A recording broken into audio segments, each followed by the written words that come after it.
Et juste avant de passer à quelque chose de très important, parce que les deux, là, ils ont commis un livre, enfin surtout lui d'ailleurs, mais enfin surtout Ernest, je vous signale que cette année, il y a une grande première. On a cherché dans notre mémoire avec Charles Sylvestre, mais je crois que c'est une première. On a une cuvée spéciale des Amis de l'UMA. Eh ouais, je ne sais plus très bien qui a eu l'idée, c'était en bureau. On s'est dit pourquoi pas, Farid est parti à fond. Voilà, il y a du rouge, il y a du blanc, il y a du rosé, c'est du vin bio, il est en vente au profit des Amis de l'UMA.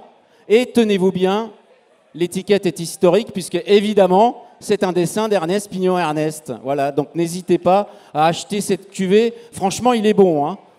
Patrick, il confirme, il est vraiment très très bon. Je vous rappelle une chose importante. Passez à la table des Amis de l'Humanité. Il y a tous les produits des Amis, il y a les livres de tous nos auteurs, il y a les posters d'Ernest, etc. Et surtout, parce que, on ne va pas se mentir, on est entre nous, on a quand même passé une période un peu compliquée depuis le Covid, hein, 2020-2021. Adhérez aux Amis de l'Humanité, faites comme les parrains et les nouveaux parrains. Engagez-vous auprès des Amis de l'Humanité pour soutenir le journal de Jaurès, pour soutenir les nouvelles formules du journal, et au-delà de ça, aider l'humanité à ouvrir ses fenêtres, à s'inspirer d'autrui, à aller voir ailleurs, en restant enraciné dans ses convictions les plus profondes. Voilà, adhérez aux Amis de l'Humanité, s'il vous plaît. Merci. Et abonnez-vous à l'Humanité, accessoirement, ça c'est clair. Je voudrais qu'on parle maintenant, Gérard et Ernest. Oui, on va mettre les livres. Ouais, mais on va parler un peu d'abord. Bon, Gérard, romancier, écrivain, essayiste, réalisateur, cinéaste, cycliste. Ouais, ça me plaît, hein. Pour ceux qui me connaissent, cycliste. Tu viens d'écrire un livre assez étonnant, il est là, on va le sortir, qui s'appelle « Le miracle du dessin » selon Ernest Pignon-Ernest. Alors, je vous dis tout de suite, ne vous paniquez pas, il va être là présent le livre, et les deux vont se mettre derrière pour le signer, hein, là sur cette table-là. Voilà. Ça, c'est sous-titré, et si je puis dire, tout est dit dans le sous-titre, le roman d'un chef-d'œuvre. D'où est venue cette idée, Gérard ? Ça a été une proposition d'Henri Rougier, qui est l'éditeur, qui propose de partir d'une œuvre et de raconter son histoire. Moi, j'ai trahi la commande parce que ça ne m'intéressait pas de ne parler que d'une chose du travail d'Ernest, dans la mesure où justement le travail d'Ernest est pour moi toujours sur le mode du palimpseste, c'est-à-dire que derrière chaque image, il y a autre chose. Il y a d'autres histoires, d'autres images, toute une histoire de la peinture, toute une histoire de l'art, tout aussi une histoire politique et sociale.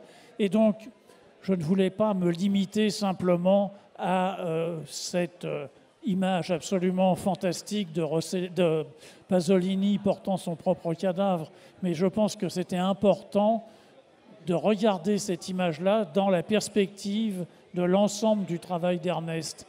Et voilà, c'est au fond une sorte de réflexion à voix haute sur son travail, sur la relation qu'il a avec le monde où nous sommes, et puis avec son histoire, dans l'histoire de la peinture et dans l'histoire du cinéma. Parce que c'est très étonnant de voir que deux des grandes figures tutélaires d'Ernest sont d'un côté Pasolini, et d'un autre côté, le Caravage. Ce qui est très beau, c'est que le Caravage faisait sortir ses personnages du noir ou les faisait entrer dans la nuit. C'est une discussion qu'on pourra avoir. Ernest les fait jaillir du blanc ou rentrer dans l'éblouissement que ça produit. Donc c'était cette relation au dessin, au réel, à la peinture et à la politique qui se cache derrière chaque image. Voilà. Et c'est un livre qui se lit, j'espère, allègrement. Ernest, dis quelque chose sur ce livre. Est-ce que tu penses que... Toi, tu n'aimes pas parler. En même temps, ce n'est pas tout à fait vrai. Tu as réalisé des très très grandes émissions sur France Culture et autres où tu parles de ton œuvre. Le regard d'un écrivain sur ton travail, qu'est-ce que ça te fait? Qu'est-ce que ça te procure? Est-ce que tu es d'accord avec tout ce qui est ressenti dans l'usage de la plume ou dans la manière de voir, etc. C'est compliqué comme question, hein?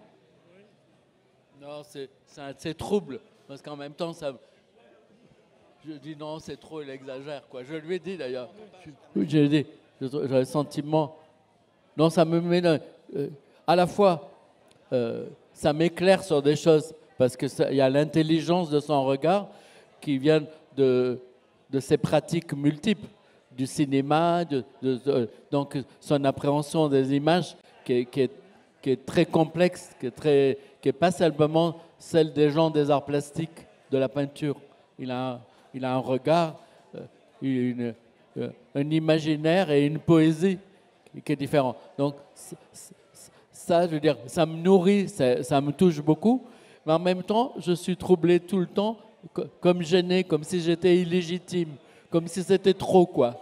Voilà, je veux dire que je dis, oh, arrête, arrête, voilà. Alors, je lis ça avec, voilà. Ouais, je suis ému, reconnaissant, je suis très, vraiment, parce que on le sait, il a une écriture, une intelligence de regard, et puis on partage, je veux dire, un regard pas seulement sur l'image, mais sur la société, et la relation de l'image à la société, comment elle s'inscrit dans l'espace vécu, dans le temps, dans l'histoire des images, et même dans l'histoire de l'art, du coup. Voilà. Et il y a cette dimension dans son regard. Voilà. Donc là, je suis flatté, mais c'est délicat pour soi. Ça me met dans une situation voilà, qui m'est un peu difficile, quoi. Je le remercie. Voilà. Je lui ai dit l'autre jour, oh, c'est trop, t'exagères, quoi. Voilà. J'ai une question emmerdante, Gérard. Parmi les artistes contemporains, est-ce qu'il y a plus engagé qu'Ernest en vérité? Je pose la question parce que un jour, Ernest, il a eu cette phrase extraordinaire aux Amis de l'Humanité. Écoutez bien, hein. Il a dit un jour, plus nous sommes engagés, moins nous sommes propagandistes. Moins nous sommes propagandistes. Voilà. J'ai trouvé cette phrase absolument magnifique. Ça a à voir avec la politique, au fond, en permanence. Oui, ça a à voir à la politique, mais je crois que toute œuvre d'art et toute œuvre peinte, d'ailleurs, est nécessairement politique. C'est-à-dire qu'on ne peut pas, même si on peint un bouquet de fleurs, ça peut être une action politique. À partir du moment où la chose s'expose, ça devient public. Et quand ça devient public, eh bien, ça devient politique, puisque la politique, c'est exactement un discours à la cité. Eh bien, c'est cela. Et la singularité d'Ernest, c'est d'affronter le réel, c'est-à-dire ce qui ne va pas, à travers un art très particulier qui est l'art du dessin. Et donc de faire naître tout simplement des figures dans des lieux, dans des espaces, dans des circonstances où il ne devrait y avoir personne, où on devrait avoir tout oublié. Et ça, c'est très important parce que sans mémoire, comme disait Marx, on est obligé de recommencer l'histoire. Et il y a cette dimension mémorielle qui est toujours présente dans son œuvre et que le côté politique n'est pas non plus un côté simplement, je dirais, de démonstration. C'est jamais une démonstration. Je veux dire, quand on fait le portrait d'un poète, ce n'est pas une démonstration. Ça devient un geste politique quand ce poète est coincé entre deux immeubles dans une cour, etc. Parce qu'il apparaît là où il doit être et où généralement il n'apparaît pas. Donc c'est ça le travail que fait Ernest. Bon, sans parler de, je dirais, son art exceptionnel du dessin, mais un dessin qui là aussi porte la mémoire de l'histoire du dessin et que ce n'est jamais séparé. C'est pas, il n'y a rien de démonstratif. Au contraire, et moins c'est démonstratif, plus c'est politique. Et je pense par exemple à ces grands portraits des mystiques chrétiennes. C'est quelque chose qui nous dit sur la vérité du corps aujourd'hui et dans la société qui est la nôtre, qui est absolument magnifique et plus profond et plus fort que toute démonstration simplement dénonçant la position des femmes. Voilà, eh bien, à toi. Eh bien, merci à tous les deux. On a quand même du bol aux Amis de l'Humain. Ernest Pignon-Ernest, Gérard Mordilla. Voilà, le livre, il est là. Et ils vont évidemment s'y coller. Ils vont le dédicacer. Tu veux pas que je t'annonce? Il veut pas. Oh, ouais, si. Il y a Philippe Martinez parmi nous. Voilà. Merci à tous. Adhérez aux Amis de l'Humain.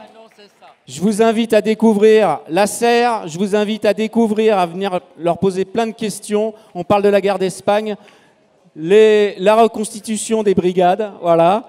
Et alors, on tire ou on tire pas? Demain. On tire demain. Non, mais on tire vraiment. C'est pas une blague. Avec la mitrailleuse. Je vous invite à voir l'exposition photo de Joël Lumien sur la constitution des Amis de l'Humain en 96. Et puis, bon apéro, bon repas. Et surtout, dans peu de temps, on se retrouve de l'autre côté, du côté du chapiteau. On fait la fiesta à Francesca Solville. On t'embrasse, Fanfan, on t'aime. À tout à l'heure.